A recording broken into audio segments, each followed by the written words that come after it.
विद्यालय में उपस्थित सभी शिक्षक, शिक्षिका और छात्र छात्राओं का स्वागत है।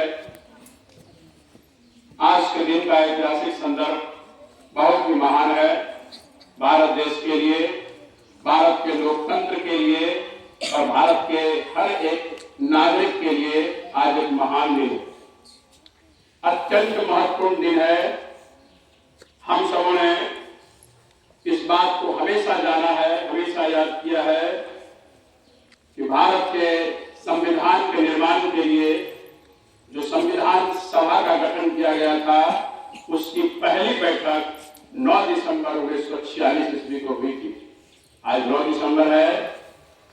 आज के दिन 1946 ईस्वी में प्रातः 9 बजे संविधान सभा की पहली बैठक आरंभ हुई थी, जिसमें इलेक्टेड 207 मेंबर्स शामिल थे। मुस्लिम लीग के लोगों ने तत्काल आने से मना कर दिया था और उस बैठक के आरंभ होते ही श्री सच्चिदानंद सिन्हा जी को संविधान सभा का अस्थायी अध्यक्ष चुना गया था और 11 दिसंबर को डॉक्टर राजेंद्र प्रसाद को संविधान सभा का अस्थायी अध्यक्ष चुना गया था। संविधान निर्माण के लिए यह सभा निरंतर कार्य करती रही और 26 नवंबर 1949 ईस्वी को 2 वर्ष 11 महीने और 18 दिनों के बाद संविधान के निर्माण की प्रक्रिया पूरी हुई। हमने इसे स्वीकार और अंगीकार किया, लेकिन संविधान सभा की अंतिम बैठक 24 जनवरी 1950 ईस्वी को हुई थी और उसके 2 दिनों के बाद 26 जनवरी 1950 ईस्वी को हमारा संविधान देश भर में लागू हो गया था और तब से हम लोग गणतंत्र दिवस का त्योहार 26 जनवरी को मनाया करते हैं।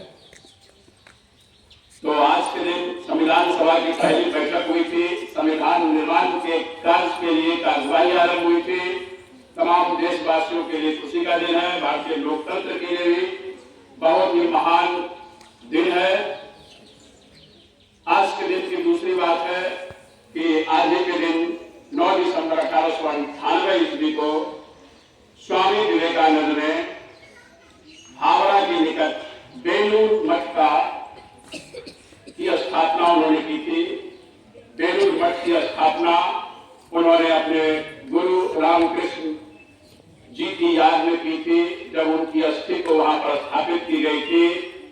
बेलूर मठ अपने आप में एक बहुत बड़ा आश्रम है, जहां स्वामी विवेकानंद ने मां शारदा और रामकृष्ण परमहंस जी की यादों को संजोते हुए मंदिर के निर्माण कराए थे और स्वामी विवेकानंद जी ने भी अपनी जिंदगी के आखिरी दिन उसी बेलूर मठ में गुजारे थे, जहां 1902 ईस्वी में स्वामी विवेकानंद जी का भी निधन हो गया था।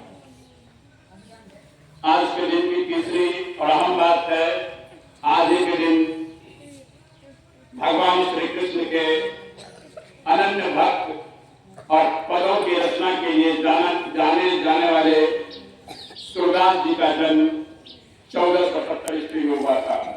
सूरदास जी जो जन्म से अंधे थे, उनका जन्म आज के दिन 9 दिसंबर 1470 ईस्वी को आगरा मथुरा के रास्ते पर रुकनाथा नामक एक गांव है, उसी गांव में हुआ था।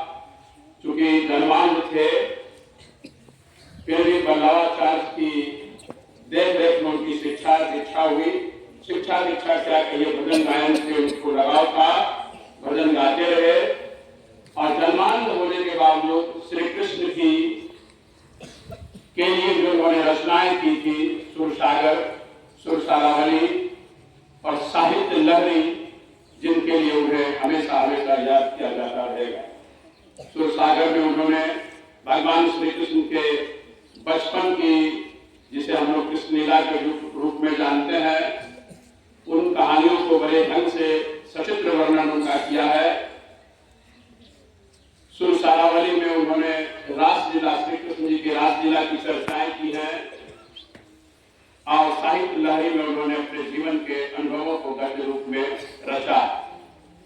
तो इस भक्ति काल के महान रचनाकार जन्म से अंधे होने के बावजूद भगवान श्री कृष्ण की लीलाओं का जो उन्होंने सचित्र वर्णन किया है, शब्द चित्रण किया है, उनके लिए उन्हें जमाना हमेशा याद करता रहेगा।